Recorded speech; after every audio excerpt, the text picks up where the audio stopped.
Hi, I'm Susanna Bowling, and this is live from the Hotel Edison. Times Square Chronicles presents. Every girl singer that I know wanted to be this girl. She was in the revival of My Fair Lady and took over New York. She is one of the quintessential singers of Sondheim, and her second album, Sondheim in the City, is known as the quintessential Sondheim album. She did a new musical that I saw the reading of called The Story of a Rose that is heartfelt, it is warming, it is really well done, and I can't wait for it to come to New York. We're talking Melissa Errico. Melissa, how did you get started in theater? I got started in theater by an encounter, as everybody has one, a show, a moment. It was On Your Toes at the Virginia Theater. I was celebrating my 12th birthday, and my mother turned and looked at me, and I was weeping. And I said, who are these people? How did they get up there? I was overwhelmed. I loved the jazz. I loved the tap. I loved the language. I loved Donald Sadler's choreography. I loved the whole show. And I was absolutely addicted with Broadway. I was a Long Island girl. I came into the city every chance I could to dance at Steps, at Broadway Dance Center, got a singing teacher all on Saturdays mostly, or during the week. Then I'd have auditions. I went and got Backstage Magazine by the time I was 14, 15. But guess what? My home base, as a Long Islander, I had nowhere to go, was the Edison Hotel. And I used to go to the bathroom and change my clothes, and it was the early 80s and mid 80s. I think sometimes my time spent in this hotel changing clothes in the bathroom, I think people thought maybe I was a young hooker, like a little Jodie Foster. If you look at some of the portraits, as you're coming in from the 45th Street side, is it 45th? Yeah. And they're of the porn sections of New York. One of the posters is that. Yeah. Well, anyway, I would be here living an innocent, wholesome life as a dreaming actress, but changing my clothes, putting on lipstick, taking lipstick off, dressing in the bathroom and living in the bathroom in the Edison Hotel. so I didn't care. And I didn't, exactly, here we are. And I just loved walking into the building because I knew I was on a mission. And even if it looked fishy, it wasn't fishy. I wanted to be here with you. And so anyhow, it's very enchanting to come into the doors of this place. Such history, the Polish tea room, right? Oh, yes. Yeah. Borscht, cold borscht. I was like madly in love with it, the goulash. Yeah, I would just have chicken soup, but just because I was a kid, I was experimental. Yeah, you're wilder. So I always wanted to do this. Since that age, I saw Christine Andreas singing, heard her singing, saw her face. Lara Teeter dancing, Natalia Makarova being funny. And I'll never forget her entrance, one of the great stage entrances in the history of Broadway. She's the bed comes on, they bring on the bed, and there's this newspaper covering the face, and the legs go up, and she does a little with the feet, and the audience went crazy. These beautiful legs, and just switch, switch, switch, and and then she lowered the newspaper, but they applauded just for the toes. They knew it was her. I saw that show because I was taking dance with Phil Black. Wow, and I remember those days. Robin Black was in the show. Wow. So he made us all go see it. Amazing. So New York history. So what was your first audition? My first audition? Uh-huh. Oh my goodness. Interesting. My first audition. I don't my first professional audition maybe. Mm-hmm. I feel like I've been auditioning my whole life. A little kaleidoscope of images come in when you ask me that. I remember auditioning for Craig Lucas when I was very young and singing Mama a Rainbow. I was really young, and I made him cry. I remember singing for Marvin Hamlish. I remember meeting Burt Bacharach, and that was weird. Actually, just remember it was weird. I don't remember. I guess I don't know why it was weird. Maybe because it was at his apartment. He was like in a chair, like, this is weird. But he was nice. It was just, the auditions in the 80s was odd. They were different. Things were different. I remember auditioning for Jerry Zaks when I was very young, and I was auditioning for maybe the original production of cabaret or Really? something like that. I was really young, totally wrong for the show. And him coming to the lip of the stage and saying, "Stay in the business." Oh. And I had sung "After You've Gone," a nice World War I song. So I remember things like that. The most daring, weird audition I ever gave was the one that started my career on Broadway. I auditioned for Anna Karenina, Oh. for Ted Mann, who created the Circle Yeah. in the Square Theater. Patricia Birch was in the room. Betsy Wolfe was in it, right? Betsy Wolfe was in High Society, but I'm not sure if she was in Anna Karenina. I don't know. Anna Karenina, anyhow, I was very young. I was in college. I was a student at Yale, and I was supposed to audition for Kitty. And I wanted to play Anna Karenina because I had read the book. And there, you're too young. And I went to my mother's house in Long Island a few days before, and I borrowed a green dress, and I put a cameo, and I got luggage, and I put my hair back, and I sat outside the Circle in the Square on the little bench with luggage, wearing this green dress. And Peter Matz walked by me, and I think he went in and said to Patricia Birch, "There's some girl in the lobby dressed like Anna Karenina with luggage," like I'm at the train station. And I went in, and it was a 1-month workshop, and I got the leading role of Anna Karenina. And all of them will tell you how weird the whole thing was. It was a month where they gave this young girl a 45-year-old's part, or a 40-year-old woman's part. And then when it was successful, I think it was either Cameron McIntosh or someone huge Prince. who gave like huge amounts of money to it. Then they didn't know what to do with me. And so they gave me the other part, and I played the ingenue role, which I was the right age for. Kitty? For Kitty, and I understudied the star. Who played Anna? Anne Crumb. Oh, And she was wonderful. Yes. She was wonderful. And but I was so weird at that audition that I got the part. And I sometimes have had moments like that where I was so all in and it worked. I don't know how many all-ins didn't work, probably a few as well, but I remember that working. I thought, I'm into this and I'm going to get it. And I don't know why I loved it so much. I loved playing Anna Karenina at 20. Strange, but Maybe you were Anna Karenina in a past life. I love maybe I was Anna Karenina. Maybe I'm still Anna Karenina. Now I could play it, by the way. Mother of 3 I don't children. remember the show. I remember. It's a love story. No, She marries the old guy, I remember right? that. I know I saw the musical. I'm just trying to think of. I don't remember it that much. Do you know I did it again later in my career, more properly in my 30s, and Patrick Page played isn't he something, you know? And I think John Cunningham maybe played my father. I mean, my husband, the husband who's too old for her. But boy, was Patrick Page sexy. And we also did Rex. Oh, We did all these interesting things, you know, in those musicals at the York. I you never saw explore. Rex, but I had the album. It was green.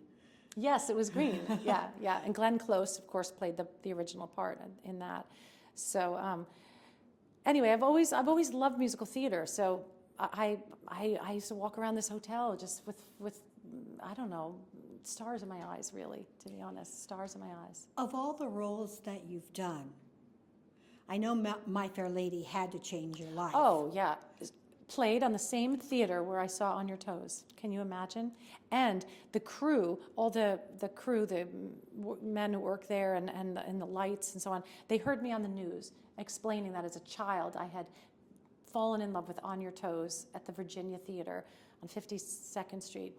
And one day I came into my dressing room and they had gone in the basement and found the more than life-size, enormous pictures of Christine Andreas and Laura Teeter from the basement and the marquee. They filled my dressing room. It was just crowded with just the junk. Oh my in the God, basement. how It was lovely. amazing. From floor to ceiling, I couldn't see my couch. I couldn't see anything. I was surrounded by the debris, the whole world that had decorated the theater in that enchanted time of my life. Isn't that amazing? That is amazing. I mean, they because- couldn't keep it there for even the day. I couldn't work. No, but the fact that your crew liked you enough to do that Yeah. means a lot. Yeah, it does mean a lot.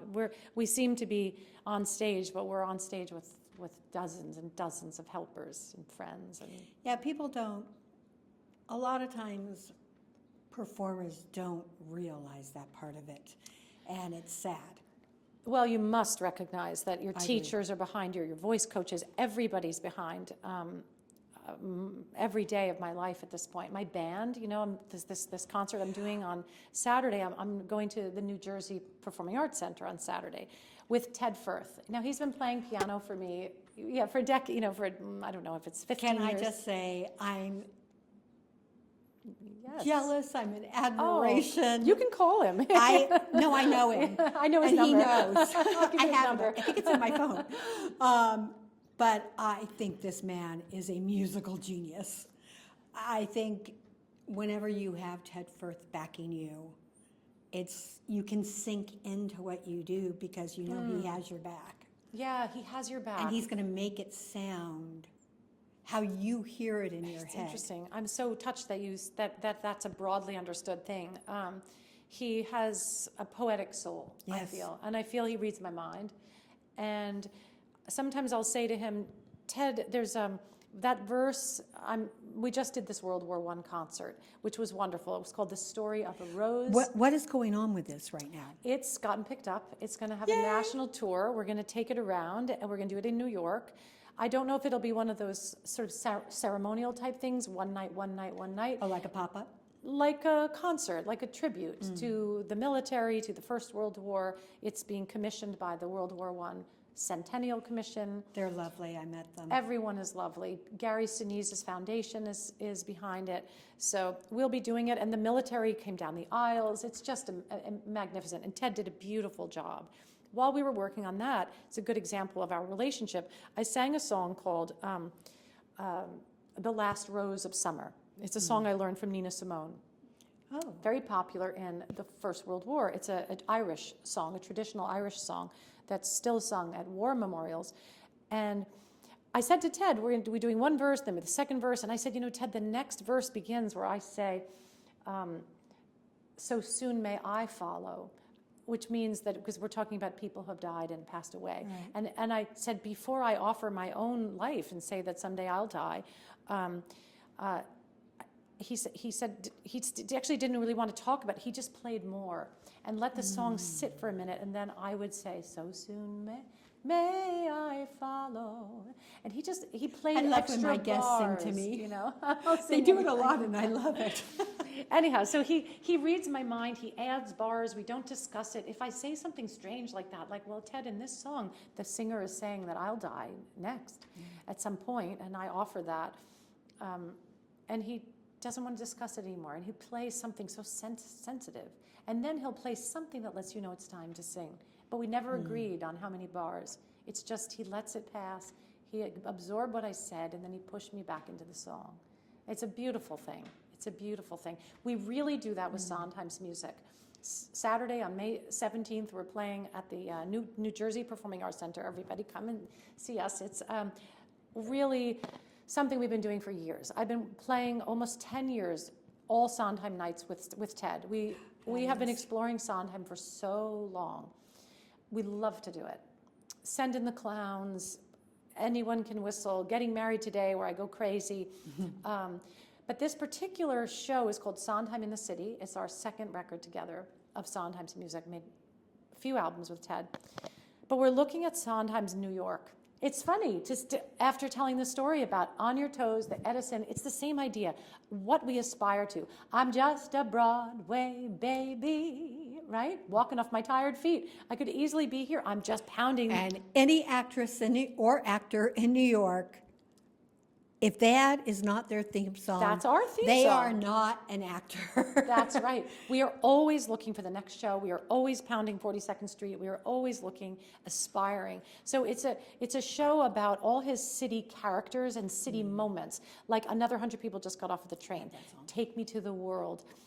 What more do I need? We all have our first apartments that were full of roaches and I love that song, weird, actually. half a tree and a fly on the windowsill, right? And this is paradise, but it was this little dump, right? But you had your first place in New York. I think the first Sondheim show the first Sondheim show I saw was Company, and then Night Music. But when I came to New York, and I saw those in LA, But when I first came to New York, the first one I saw was Saturday Night. Oh, yeah. So and one of the first albums I ever had was the Blue Sondheim album with the Scrabble With pieces. the Scrabble pieces. It was a So great cover, too. I know all Yeah. the cut songs. Yes, And I I do. love Yeah, them. I like to think I know a lot of them too. I have a bunch of cut songs that I'll be singing on Saturday. What cut ones are you singing? The cut songs that I'm singing are "Uptown Downtown" from Yep, Follies. love that. Boy, can that boy Foxtrot. Can the boy Foxtrot? Both of those from Follies. My family ancestors were in the Follies, as Yeah, you know. let's talk about that. So I love to sing from Follies because my Aunt Rose was discovered by Ziegfeld and was a Follies girl and danced at the New Amsterdam Theater and was in the sexy show called The Midnight Frolic. Ooh. So I like to think of my show at the New Jersey Performing Arts Center as an updated version of the Midnight Frolic. so I have two costumes. I wear a top hat at one point because though a lot of people come to New York in Sondheim's imagination, another 100 people on the train, my family came by boat. They came to New York Harbor and from the southern Italy. You say that, So- and all I can hear is there's a boat that's sailing soon to New York. Exactly. So I have these ancestors who went into the Follies. My Aunt Rose. And so I love to sing from Follies as well. I wear a top hat sometimes in the show, not just for finishing the hat as a theme or Right. a look, but my great-grandfather who came over on that boat was a haberdasher, and he made top hats. And he bankrupted the family making top hats. So I think of it as a slightly funny family heirloom. They went broke because he was selling these top hats before being broke in Manhattan. They were broke when they arrived because he had tried to sell top hats in Africa, in I remember Ethiopia. this. Yeah, like Ethiopians at that Hilarious. time maybe were not wearing top hats, so he bankrupted the family. So, But that's hilarious. It's funny, that you right? would go to Africa to sell a top I hat. know, silly. It's so silly. I have to ask this question, and I'm going to actually rephrase it because normally the question is, I believe that eyes are the windows of the soul, but I think songs are more. What Sondheim song Oh no, you're gonna get me. describes who you are? That changes. It That should. changes all the time. But it should. Sometimes it's foxtrot because I'm in a time in my life, very much in midlife, and my children are growing up, and I just want to have fun. So sometimes I just want to escape into that family history and be flirty, and enjoy the language and be wicked and just be a little bit of a entropic force, like a Marilyn May of my own, so just make people laugh. I think you already are. I think so. Only you're younger. I wrote about her. I have the occasional column in the Times, and I wrote that piece about her. It was such a gift to spend 4 months following her around and watching her teach and watching her. She doesn't own mascara. She only wears lashes all day, every day. Just funny things like that. She taught me how to put on lashes and how to blow on the glue. You do Jingle Bells twice. To the rhythm, and once that's done, they're ready, and you just pop them on every day. No mascara. Just fun things about that. So I would say Foxtrot, the song that moves me all the time, and if I had to give you a high answer, not a low answer, I would say Move On. Every time I sing Move On, or Everybody Says Don't, those are the two songs that are who I am. Everybody says don't. I love because I say do. I say walk on the grass, it was meant to feel. I say sail, tilt to the windmill, and if you fail, you fail. Everybody says don't. I love that. Don't get out of line. When they say that, then lady, that's a sign. 9 times out of 10, lady, you you're are doing just fine. I love the reassurance that people who try to block you are nothing. You've got it. I believe in miracles if you do them. There's nothing to them. I say don't be afraid. That's actually my love favorite that. Sondheim musical. It is? It is. I understand that. So there's that song and Move On. I love Move On is so high, and it's all about the choices we make.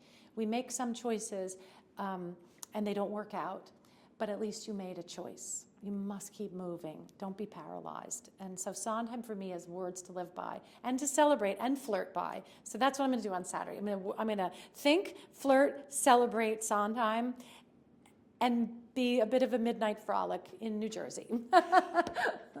Unfortunately, our time is up. Well, that's all I wanted to tell But you anyway. no, you get to have the last word. What is it that you would like our audiences to know about you that I haven't asked? That you haven't asked. Not that I have a show on Saturday. No, yeah, what's after Saturday? Because this is probably going to well- air after Saturday, unfortunately. Well, after Saturday, it's what I call the countdown to London. I'm going to be doing a whole series of Sondheim concerts leading up to my concert hall debut in London with Ted and the Ronnie Scott's Jazz Band in London. So I'll be at 54 Below on June 20 and 21. Okay. And the Princeton Festival and a couple other places. So the countdown to London is all Sondheim for the next 7 weeks. What is your website so that they can go and find you? melissaerrico.com. Easy enough. Easy. Yeah. Not so complicated. Nice to meet you all. I am so thrilled that Melissa Errico came and was our guest today and shared her insight. I would like to thank Magda Katz for always videoing us and making us sound good. To Ramel Gopez and the Edison Hotel for giving us a place to be safe and to say what we want to say.